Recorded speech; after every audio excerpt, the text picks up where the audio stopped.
এই দেখুন মোদিজির সেই দিনের ঝালমুড়ির পরে না শুভেন্দু অধিকারী মার্কেটে এবার ঘটি গরম নিয়েও মার্কেট গরম করে দিল। সারাদিনের প্রচার শেষে শুভেন্দু অধিকারী ভবানীপুরে ঘটি গরম খেতে খেতে প্রচার শেষ করছেন। অপরদিকে মমতা বন্দ্যোপাধ্যায়ের সভাতে খালি চেয়ার রয়েছে, পুলিশ বসে রয়েছে শোভনদেব চট্টোপাধ্যায় মমতা বন্দ্যোপাধ্যায়ের সভাতে। দেখুন ঘটি গরমের ব্যাপারে পরে আসছি, তার আগে আমাদের পিসিমণির যে বর্তমানে অবস্থা সেই ব্যাপারে একটুখানি কথা বলে নেই। হ্যাঁ দেখুন পিসিমণির সভাতে এখন চেয়ার ফাঁকা, মাঠ ফাঁকা, এটা কোনো বড় ব্যাপার না। গত 1.5 মাস ধরে আমি এগুলো দেখে আসছি খুব ভালোভাবে, এগুলো নিয়ে আমার কোনো চিন্তা ছিল না। কিন্তু মেন ব্যাপারটা কি জানো তো, যে পিসিমণির নিজের কেন্দ্র ভবানীপুর, সেখানে সামান্য কয়েকটা চেয়ার পেতে পিসিমণি একটা সভা করছে, সেই চেয়ারেরও অর্ধেক চেয়ার ফাঁকা। এত মিথ্যে কথা বলে লজ্জা করে না? বলছি পিসিমণি তোমার নিজের কেন্দ্রেও এতটা দুর্দশা? আমি একটু গাধা টাইপের লোক আছি।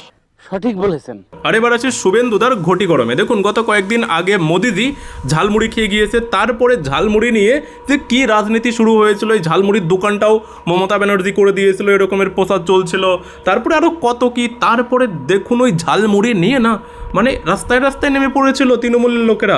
আবার তো কেউ একজনকে দেখলাম যে ট্রেনে পর্যন্ত উঠে গিয়েছে ঝালমুড়ি নিয়ে হকারি করতে। ঝালমুড়ির ডালা গলায় লোকাল ট্রেনে ভোট প্রচারে মদন মিত্র। আর শুধু এই নয়, গত 2 দিন আগে যে মোদিজি যে হুগলি নদীতে নৌকা নিয়ে একটুখানি ঘুরেছে না, তারপরে দেখি তৃণমূল সেটা নিয়েও শুরু করে দিয়েছে। এমন এমন ভাব দেখাচ্ছে যে সত্যি সত্যি যেন মনে হচ্ছে যে ওই নদী এবং নৌকা সব কিছু মমতা ব্যানার্জি নিজের হাতে তৈরি করে দিয়েছে।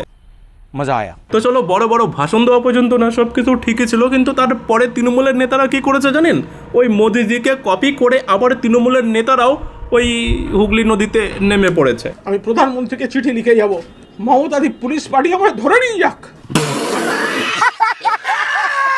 না মানে একটুখানি দেখুন যে মোদিজি যেটা করে বা বিজেপি যেটা করে সেটার কপি করতে পিসিমণি তোমার নেতাদের লজ্জা করে না? আর এবার এই যে শুভেন্দু দাস যে ঘটি গরম খেলো না, এবার দেখবেন এই তৃণমূলের লোকেরা না এটা নিয়েও মাঠে নেমে পড়বে, এমনকি রাস্তায় রাস্তাতেও নেমে পড়তে পারে, কোনো ঠিক নেই। তো দেখবেন এমনকি এই তৃণমূলের লোকেরা এটাও বলতে পারে যে ঘটি গরমওয়ালার থেকে ওই শুভেন্দুদা ঘটি গরম খেয়েছে না, ওই ঘটি গরমওয়ালার ওই ঘটি বাটি যা কিছু আছে না, ওই সব কিছু দিদির করে দেওয়া। যাই হোক, যারা এখনও ফলো করেননি বা চ্যানেলটাকে সাবস্ক্রাইব করেননি করে নেবেন, এরকমের ইন্টারেস্টিং ভিডিওগুলো দেখতে পাবেন।